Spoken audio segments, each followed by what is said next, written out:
What is going on, guys? My name is UnRated and welcome back to the channel. Today I'm actually uploading something that it's not a short video, but that will actually be out probably tomorrow in the next few days.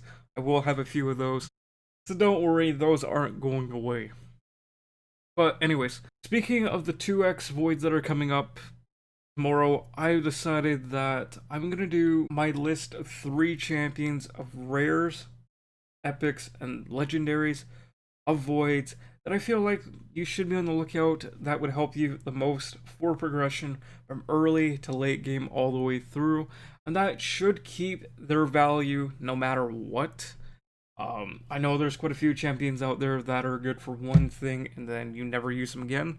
I'm gonna go with 3 champions that I feel like that are good. If you level up from, say, if you could physically level them up from level 1 all the way into the day that you completely beat the game, they will still be usable, and you pretty much will not regret leveling them up. So we are going to start with the rares. I'm not going to go into pretty much a deep dive into their skills. Um, there's pretty much a million videos on that. I'm going to go in, I'm pretty much going to tell you just why I enjoy the champ, I think they're useful, and what their necessary skill is of their kit that makes them so useful. But we are going to start off with rares. So, first one, I'm on my newer account. I'm not sure if I'm going to be doing a showcase of this account anytime soon or at all. But anyways, I don't have him. I do want him though. So Bellower, his kit is really good. He's known for a 6-second campaign farmer. He's really good. He takes a lot of gear. That's not what I personally use him for. But yeah, all his skills are AoE. He can lock people out. He can bring decreased speed, and he can bring decreased attack and defense. Very solid kit overall. Like, besides the block cooldown skills, he does bring both of the weak versions, but he's still very good for a pretty much a rare champ. And I would say he's very, very valuable, especially into the later game, especially when you can slap him in a stun set. So next up, we have a new champion that we recently just got from the Fusion Dagger. She's really, really good from what I've been able to tell. She brings decreased defense and she can bring decreased attack. It's not 100% one booked, but she is very, very good. For someone versus like War Maiden that is really, really solid, but War Maiden could only bring defense down. She can bring decreased attack though also. Sadly, it's not 100%, but she is still very, very good for progression in that sense. If you don't have anyone else to really do that job. So the third champion for progression, I think most people do know about her, Cold Heart. Her kit is pretty good for the most part. We all know her though for her Heart Seeker of just absolutely laying the nuke. She is absolutely fantastic for bosses. She can easily wave clear with her A2, and this is very good for taking down the Fire Knight Shield, which is getting a very good buff here next patch. So she is just even better. She's definitely top tier for progression for the rares. Next, we are going to be moving on to the epics. I might as well just stay into Dark Elves. Madame. Madame is very good. Early on, late game, she will pretty much retain her value all the way through. Pretty much her A1's just kind of eh. Her A2's kind of eh. Her A3 is the god tier ability that I think most of us know. Removes all buffs, places decreased attack and decreased defense. Brings a slight shield so she doesn't die as quick. She's just god tier for that reason and that reason only. It's someone that's going to be very good all the way through. But again, I'm not trying to spend too much time on each champion. Alright, for my next champion, this one is kind of debatable in some way, but I feel like Maneater is absolutely fantastic. If you pull him and get a Painkeeper, you've pretty much secured yourself an Ultra Nightmare team, and that just lets you farm books and shards like crazy, and I feel like he deserves that position. He's also very good for early game content. He can bring a decreased attack on his A1 that can sprint to everyone. That is pretty much a guaranteed decreased attack if you have the accuracy and 100% crit rate. He can deplete target's turn meter. It's alright. It doesn't work on something like Dragon though. and it doesn't really work on Clan Boss. So it's an alright ability, but I think he's known for his places unkillable buff and block debuffs. Super good. I think just in this ability alone, he deserves a spot on this list for progression, keeping your team alive, bringing a decreased attack, and he can deplete the target's turn meter. Extremely good ability, nonetheless. So I am personally stuck between two champions, and that is either going to be Skullcrown or Seer.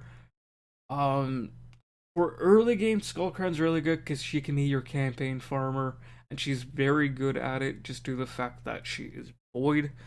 But Kale can still do the job just fine. So I'm personally going to give it to my next champion. Yes, Skullcrown is a god tier nuker until you get into the later game, but she still is used there nonetheless. I don't want to pretend that Skullcrown is bad, but I personally got to give it to Seer. Yes, Seer does require a champion set up. So someone like Mausoleum Mage, Kreela, those type of champions. And her gear is a little bit harder to come by to really get her to be as useful as she is. But her wave clear for dungeons is so top tier. I have to put her on this list. Sadly, it's not someone I can really recommend that you immediately level if you are new. You definitely need some damage gear, so it is kind of hard for me to say she's good everywhere at all progression levels, but she's so good at what she does, I had to put her on here for that reason. Some of you may disagree. Feel free to let me know if you do disagree. I have no problem with that. I was going through the champions and did struggle to find someone else that I felt like really deserved the spot for progression, but I think she does. Again, the only other person I feel like would fit would be Skullcrown, but I am going to go with Seer. So that does wrap up the epics. Again, if you disagree, feel free to let me know. I have no problem with that. On the legendaries, the bread and butter, ones that will probably help you the most by far. Funny enough, I'm just going to go back into Orcs or Lord. We're pretty much just going to ignore his A1. It's not going to do anything to help you progress necessarily. His A2, though, brings block debuffs, places a shield on all allies, 30% of this champion's max HP, and also heals them by 25% of their max HP. Super good at keeping your team life.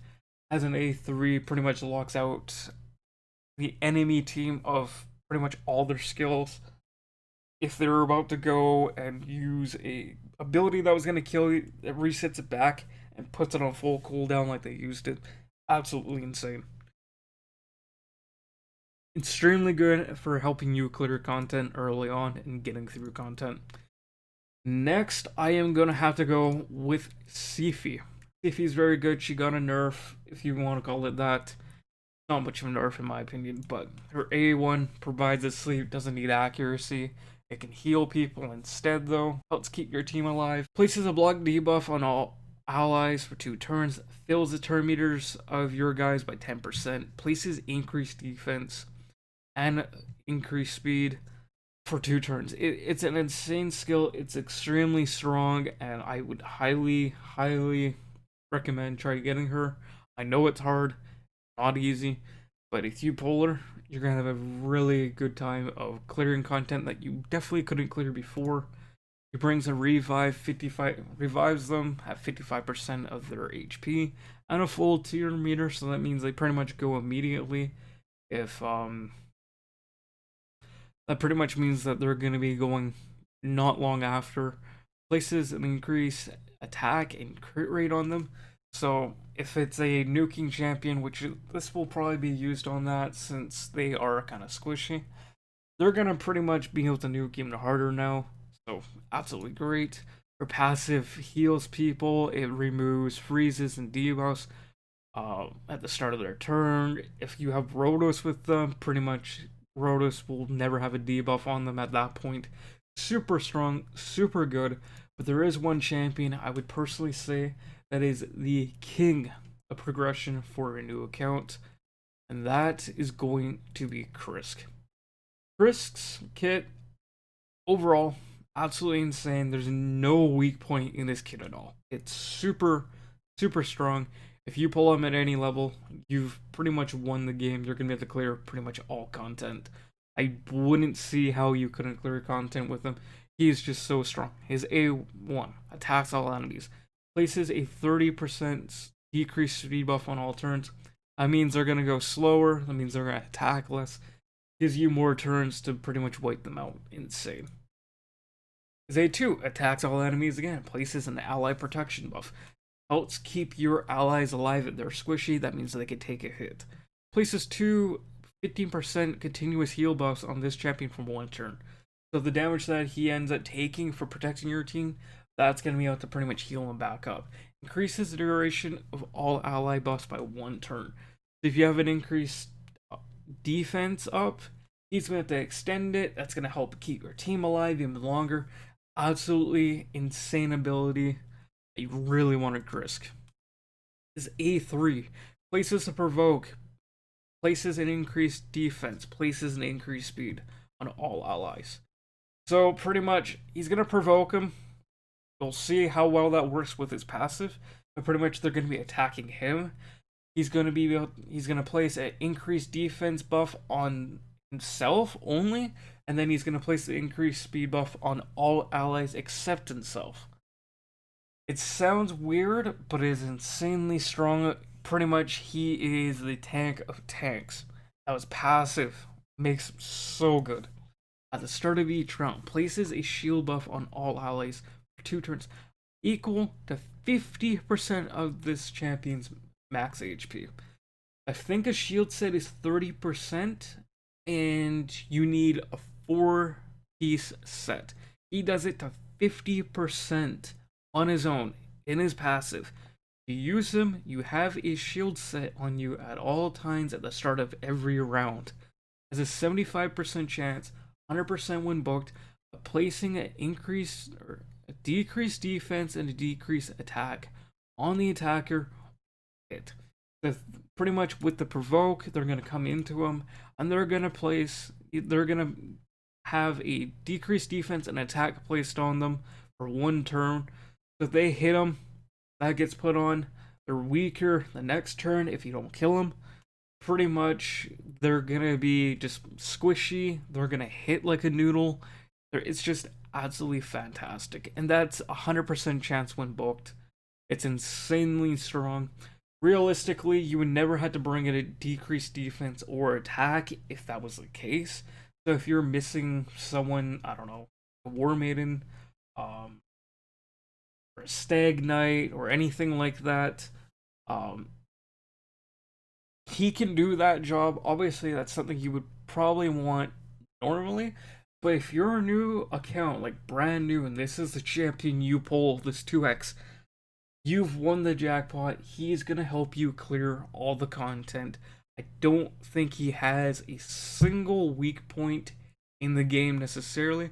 There's definitely places where he shines better, but there's no place where you couldn't use him. You can use him in dungeons, you can use him in clan boss, you can use him in arena, Doom Tower, faction wars, literally everywhere. He's a fantastic champ. If this champ was out when I first started playing and I pulled him, I would be the happiest person, period. This champ is absolutely insane. I hope you guys do enjoy this video. I didn't want to dive too deep into the champions kits, but I seem to pretty much kind of, especially on CRISS, but this kit is worth mentioning. I will be having 2x videos for Voids coming out tomorrow and the next few days. I think, yeah, I might be uploading one almost every single day. It's hard to say. But yeah, be on the lookout for that. If you are interested, make sure you like, comment, subscribe if you enjoyed. If you disagree with the list, feel free to let me know on who you would slot in on what tier and why. I would love to hear what you guys have to say. And I do appreciate the support this year, and I hope 2021 is better for all of us. This year has not been great. Hopefully next year is a turnaround. I'm going to be uploading more content on Raid. as I would like to see how far I can get by the end of next year. Hopefully I can get in the content creator program. And yeah, that's pretty much what I hope to do.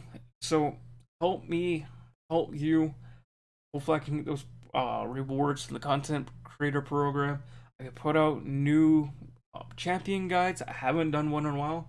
I will be doing that soon. I th- I have a couple of chants I want to do. I do have a clan boss team coming out in the. I don't. I'm not sure. Definitely soon though. I definitely want to completely finalize the team and make sure there's nothing wrong. So be on the lookout for that. I rambled long enough though. Thank you guys for watching. I appreciate all the support this year, and I hope to see you guys next year too. I wish you guys the best of luck on the 2x voids in a few days.